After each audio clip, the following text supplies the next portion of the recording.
Most people think money decisions are logical, but in reality they are emotional. Every time you swipe a card, add to your savings, or buy something you deserve, your brain is quietly making emotional trade-offs. It's not just math. It's psychology.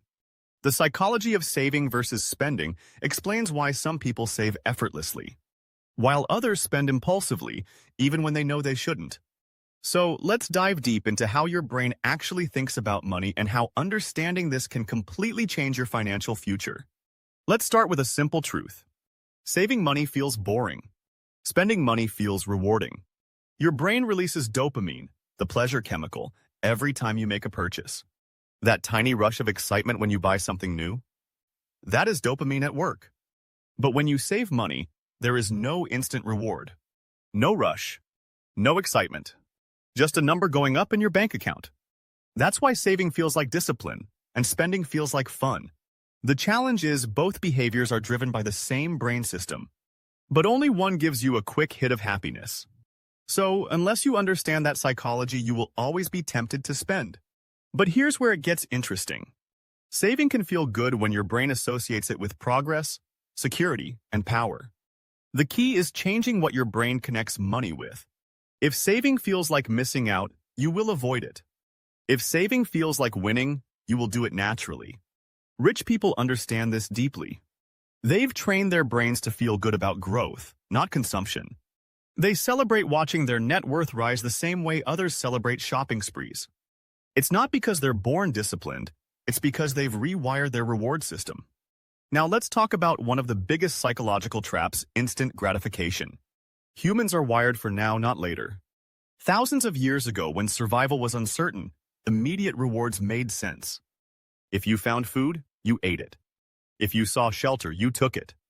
But in the modern world, this instinct works against us. Saving is delayed gratification, giving up pleasure now for security later. Spending is instant gratification, pleasure right now, problems later. So when you choose to save, you are literally fighting millions of years of evolution. That's why it's not easy.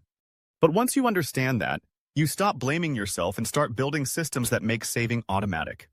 Here's the secret. The best savers do not rely on willpower. They rely on automation. Because willpower is temporary. But systems are permanent. When you automate your savings by setting up transfers or investing directly, you remove emotion from the equation. You don't think, you just save. That's how wealthy people make progress. Not by being perfect, but by being consistent. They make saving invisible. They make spending intentional. Let's explore how environment shapes your spending behavior. Ever notice how easy it is to spend money in a mall or scrolling online? That's because everything from lighting, colors, sounds, even fonts is designed to make you buy. Companies study your brain. They know how to trigger emotions that lead to purchases. That's why sales say limited time only. It creates urgency and fear of missing out. Your brain hates loss, so it buys just to avoid regret. But when you become aware of these tricks, you regain control. Instead of asking, "Can I afford this?" you start asking, "Why do I feel the need to buy this right now?" That's the moment you move from emotional to intentional. Let's talk about identity and money. Your spending often reflects who you think you are or who you want to be. Someone who sees themselves as successful may overspend to prove it. Someone who sees themselves as responsible might oversave, even at the cost of joy. Both extremes are psychological patterns, not financial logic. The goal is balance. Spend on what aligns with your values. Save for what aligns with your future. When your money supports your identity, not your insecurities, you will find peace in both saving and spending. Here's a question. Why do some people feel guilty spending, while others feel guilty saving? It's because of money scripts. Money scripts are unconscious beliefs formed in childhood based on what you saw or heard growing up. If you grew up hearing money doesn't grow on trees, you might fear spending. If you heard you only live once, you might overspend for experiences. Neither mindset is right or wrong. They're just inherited. But to build wealth, you need to rewrite those scripts. Ask yourself, what did my family teach me about money? And does that belief help or hurt me today? That's how you break the emotional patterns keeping you stuck. Let's dig deeper into the saver's psychology. Savers feel safe when they have control. They get satisfaction from order, planning, and predictability. But extreme savers can struggle with generosity or taking risks because spending triggers anxiety. For them, money equals safety, so letting go feels dangerous. The solution? Set intentional spending goals. Give your money a mission. When you know what your spending supports, like travel, education, or experiences, it stops feeling wasteful. You're not losing money. You're using it. Now let's flip it. Spenders are motivated by experience and emotion. They value comfort, enjoyment, and connection. For them, money is a tool for living, not storing. That's powerful, but also risky. Because emotions change, and emotional spending can create long-term regret. The key for spenders is awareness. Track your spending for 30 days. You will be shocked how much goes to habits, not happiness. Once you see where your money really goes, you can redirect it without killing your joy. It's not about restriction. It's about direction. Here's an experiment you can try right now. Every time you wanted to buy something, pause and ask, will this make me happy in 1 week, 1 month, or 1 year? Most impulse purchases fail the 1-month test. But meaningful spending, things that align with your goals or bring real value, always pass. This simple question rewires your brain for long-term satisfaction instead of short-term pleasure. And the more you practice it, the easier saving becomes. Let's talk about social pressure. Much of our spending isn't personal, it's social. We buy to fit in, to impress, to avoid judgment. Social media has made this worse. Every scroll shows someone else's highlight reel. Vacations, cars, clothes, success. Your brain interprets that as competition. It whispers, you are falling behind. So you buy things to feel equal, even if it means going into debt. But here's the truth. You're comparing your behind the scenes to someone else's best moments. The wealthy ignore that game entirely. They spend on things that matter to them, not to look rich, but to stay rich. When you stop comparing, you start saving. Because peace of mind is the ultimate status symbol. Now, let's bring science into this. Behavioral economists talk about loss aversion. Humans hate losing money twice as much as they love gaining it. That's why selling investments or changing financial habits feels so hard. We cling to what's familiar even when it's not helping us. The way to fight loss aversion? Reframe saving as gain, not loss. Don't say, I'm giving up my weekend brunch to save money. Say, I am buying freedom for my future self.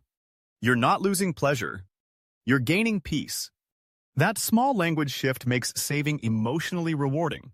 Another powerful concept, the habit loop. Saving and spending are habits, not one-time decisions. Each habit has 3 parts, a cue, a routine, and a reward. For spending, it might look like this. Cue stress. Routine online shopping. Reward temporary relief. For saving, you can rewire that pattern. Cue paycheck arrives. Routine automatic transfer to savings. Reward visual progress toward your goal.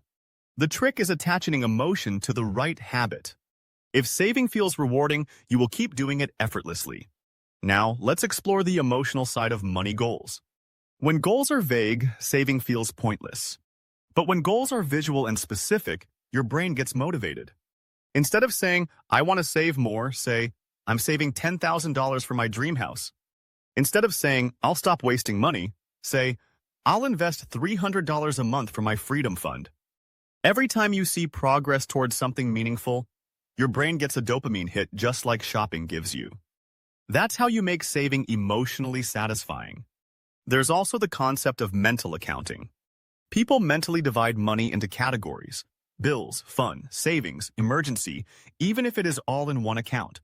Rich people use this to their advantage. They create clear boundaries. One account for spending, one for investing, one for goals. That way, they can spend freely within limits and never feel deprived. Because the best financial plan isn't about restriction. It's about clarity. You can enjoy life and save money as long as both have their own purpose. Now, let's talk about self-control, or what psychologists call ego depletion. Every time you resist temptation, you use up mental energy. That's why you might start your day disciplined and end it with impulse buys. The key is reducing decisions. Automate bills. Pre-plan meals. Unsubscribe from marketing emails. Keep one credit card for essentials and one for controlled spending. You're not weak. Your brain is just tired of deciding. Simplify your environment, and saving becomes effortless. Another secret of financially successful people, they connect money to emotion before spending. Before buying something, they ask, is this purchase emotional or essential? If it's emotional, they wait 24 hours. This delay gives the brain time to cool off and most impulses fade away. But if they still want it after 24 hours, it's usually a conscious, valuable choice. That one rule can save thousands every year. Here's something powerful to remember. Spending gives you pleasure. Saving gives you peace. Pleasure fades fast. Peace lasts. The high from buying something new disappears in days. But the peace of having control over your money that stays for years. So every time you are about to spend, ask yourself, am I choosing pleasure or peace? Both are valid, but knowing the difference gives you control. And finally, the healthiest mindset is balance. Saving isn't about deprivation. Spending isn't about irresponsibility. It's about alignment. Save for your future self. Spend for your present self.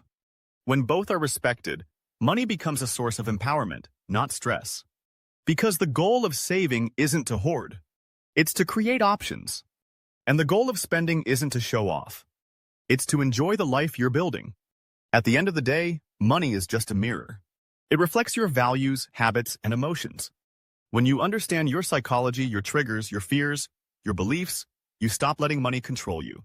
You start controlling money. And that's when you realize wealth isn't just a number. It's a mindset. Because how you think about saving and spending determines whether money works for you or against you. If you found this powerful, share it with someone who needs to hear it. Because financial freedom doesn't start in your wallet. It starts in your mind.